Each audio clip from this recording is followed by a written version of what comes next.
Hello guys, my name is Micha and you're watching a quick video recap of our most recent blog tutorial in which we covered how to make a classic tech house kick drum. Tech house is among the most influential electronic music genres today. It's known for having a powerful drum section with the kick drum being one of the most prominent components.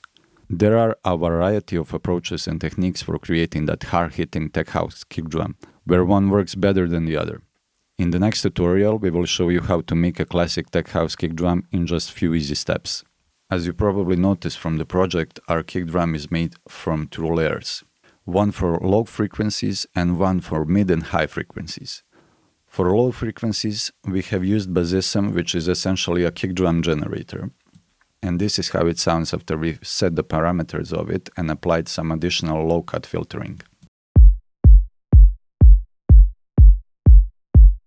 For the top layer, I have used the kick drum sample and placed it on a new audio channel within SoundBridge. In this case, we just need the initial transient of the top layer, which contains most of the mid and some high frequency material. So I have shortened its length and add some fade out. This is how it sounds solo.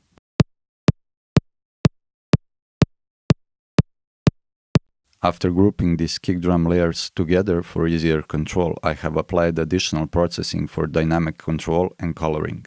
For this, I have used saturation for the richer harmonic content and some compression to fine-tune the dynamics of the kick drum. This is how it sounds like with the processing.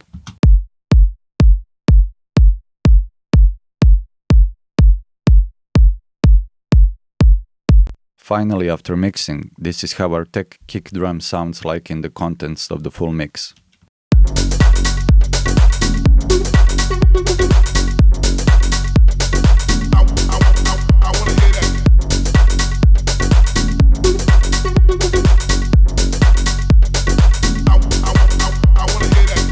I hope you will find this technique interesting, and for the full blog article, please visit our website at soundbridge.io.